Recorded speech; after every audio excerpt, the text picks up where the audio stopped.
Hey everybody, and welcome to BCB Live, the safest station in the nation. Drive safe, Dave here, along with some special guests that we have here at the Women in Trucking Conference. We have two professional attorneys here today.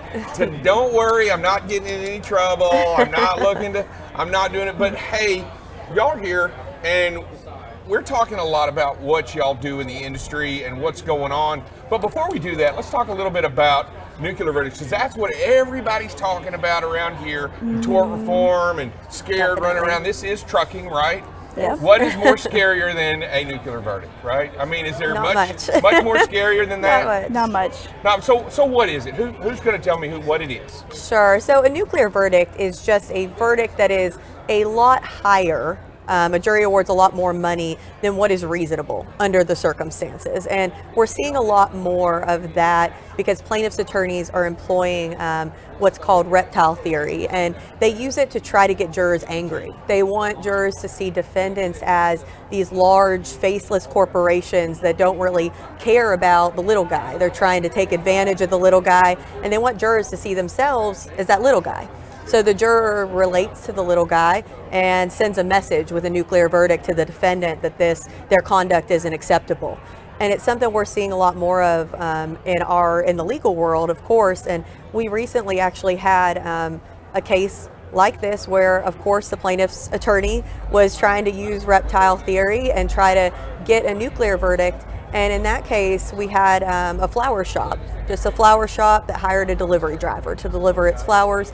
And the delivery driver did have a restriction on his license, and he was supposed to have someone in the car with him, but because the driver was in his 30s, honestly, they just didn't notice. It didn't occur to anybody that that restriction still would have been on the license. So the plaintiff's attorney was trying to use the locations and the people to show that there were 15 locations of this flower shop across the country, and they had tons of drivers on the road, and you could be impacted, right? They want the jurors to think they could be that person that's on the road that then gets hit by this flower shop driver that just has all these drivers that they didn't vet. And so as a result, even though the damages weren't actually that high, the plaintiff's attorney was seeking millions in damages because of this use of reptile theory and trying to get a nuclear verdict to leverage that. We're talking about punitive damages, right? We're talking about punishing damages. Yeah, exactly. I think I read somewhere this year was the first time ever awarded $1 billion in Florida. Yeah. $1 billion. I mean, honestly, nobody's going to do that, right? Yeah. I mean, nobody's going to try to. Doesn't have that liquid. No, there's no assets for that. Unless you're Jeff Bezos. Yeah. I mean, but I'm just saying, where are we going with this? What are we doing? I mean, and you said you said you wanted to talk on that. So part of this story is, in this case is, well, luckily this one driver where we have the problem worked for a separate entity within the 15 flower store company. So he was in the one company that was separate from the rest of them. And so they were able to separate that and protect the other 14 stores. So that gets into asset protection. What are you going to do to be ready for when this is going to come? So the first thing that we're going to think about is separate your lines of business. You're a carrier, you're going to have your MC and your authority. Separate that. Your trucks and trailers, put them in a separate leasing equipment holding company. If you've got a brokerage, they have lots of cash coming in and not a lot of overhead. So you want to protect that cash. Keep it separate. Warehousing, your shop, all these things need to be separated so that each company's money eventually is protected from the plaintiff's attorney, because that's cash is king, and that's what they want. And I understand that. Are juries smart enough to know to see past that, though, in that regard these days? I mean, am I smart enough to know, well, yeah, that guy owns that store and that shop and that truck, and he owns, you know what I mean? I mean, where are we at really? And I get what you're saying, and I think it's great. How do we go about doing that, though? How do we go about it? Do we go get an attorney like the Fuentes firm and talk about separating that? Is that how we do that? We can certainly help, and I put plans together for carrier companies all the time where we separate everybody out. We paper everything up with contracts between each company, so you're truly working with your company like they're a stranger. You're legally distinct. I mean, And if they're then- Kim's contracts, Yeah. then you really are separate entities. And then when it comes time for the judgment, that's when all your protections come in. Right. You can't get a judgment against a separate corporate entity. So that's what we can do to help set you up, is get you into separate LLCs. With separate LLCs are separate people, some might say.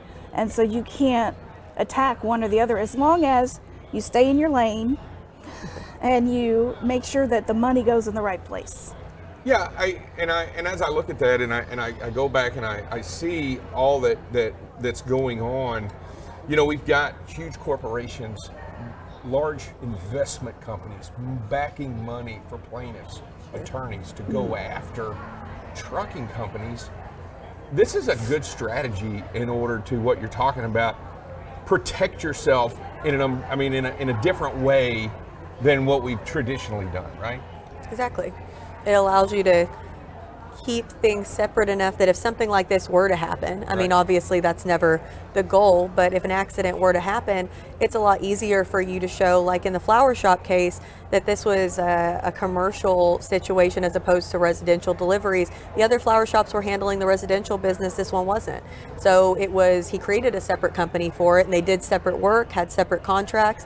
So then you can't look at the resources of these other companies because they aren't really related. They're separate entities that just happen to have worked together sometimes. How do you go about? Do I just go to?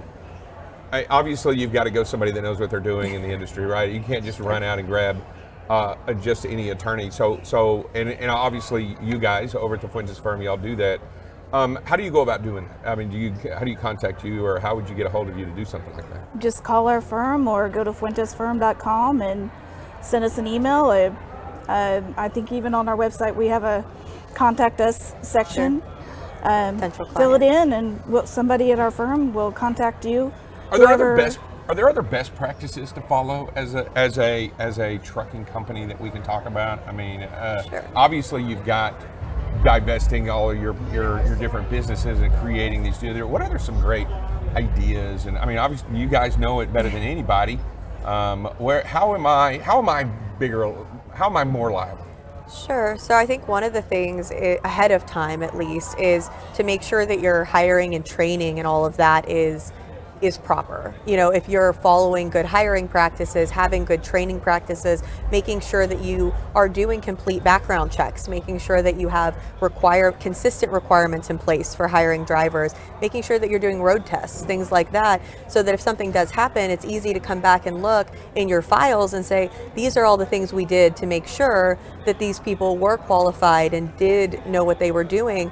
We covered ourselves and we made sure that the person out on that road was safe. We weren't negligent, right? Exactly. We were doing everything we could in that regard. And when you say best practices and doing that, I liked how you said being consistent, right, across the board. I think, and it should have a proper paper trail, right? We should be documenting what we're doing, doesn't it? I mean, I find. And it's hard because a lot of trucking companies out there, I wasn't going to tell you the mass majority of the trucking companies out there are the 1 and the 2 truck operation. Sure. They don't have a lot of resources to go into and to have a separate safety officer and a separate, dispatcher and things like that. Is it just as important for those people to go find and get legal advice in this regard? I mean, at some point you should, if you're going to be holding, where we are today in today's climate, probably a good idea, right? I mean, at some point, it's good to turn around and go, have I covered my bases well? It is, and a lot of our clients are those small family businesses, but they bring in a lot of revenue. Right. And that's revenue that those plaintiffs' attorneys want to take.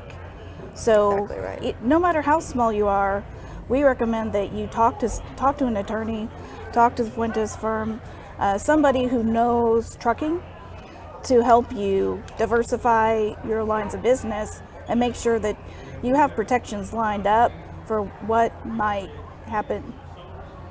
Spending a little bit now could save you more later. So invest a little now Yep. and then save yourself Yeah. a little bit later. And Yep. sometimes it's okay to get great advice, right? I mean, it's always, because that arena that we're talking about is a tough one once you get started. Because a lot of the times you guys are called when it's too late, right? Yeah. You're reactive, not proactive.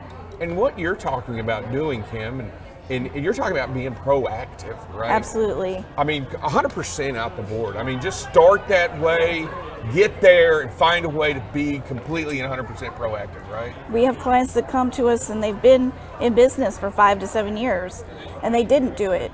And then they have a problem and then they're looking at, well, how do I back up into all of this? And it's a little bit more difficult. It can be done, but there's a lot more considerations to like, fraudulent transfer problems and that kind of stuff. So if you can, get it right at the beginning so that you know you're set and you can sleep at night. You have those times when you have, do you have those times when they do come to you and they have prepared themselves? They are good at their paperwork. They've done great background checks. They have file folders on every driver, and they've done all of their checked the drug and alcohol board, and they've done they've vetted them well. And you know what? They've drawn a line in the sand, and they don't take a driver unless they've met this requirement. How good does that benefit in a case? What does that say for that company? It says they're a good corporate citizen, that they're doing everything they can to protect themselves, but also the public. Because if they've done all of that, they get into driver safety, driver training, handbooks, policies that keep the public safe. That's the exact kind of thing that makes this reptile theory that I was referencing not work, right? If plaintiffs' attorneys are kind of saying, look at this big faceless corporation that doesn't care about who's on the road or Right. what's happening in safety, and you're able to produce a file and say, look, we really do care. These are all the things that we're doing. And to figure out the truth. I think one of the mantras at our firm is always, what is the truth? Mm-hmm. And once you figure out what the truth is, it's a lot easier to go from there, because if your driver actually isn't at fault, you want to have as much as you can to help defend that and to show the jury that your driver is not at fault, that your driver is a good driver, and whether you're using kind of technology to help show that or other things. And if your driver is at fault, it's different. You can go to the jury and say, look, mistakes happen. We did everything we possibly could to make sure that they didn't, but humans are fallible. Mistakes happen. We will take accountability for our mistake, but we only want to take accountability for what's fair, for fair damages. And then juries are less likely to get angry. They aren't going to issue a nuclear verdict against a company that's saying that did all the right things and an accident still happened. Do you find, and you talked about technology and the things that we use today, and I think one of the things that has helped exonerate drivers today is the forward-facing cameras that are out there.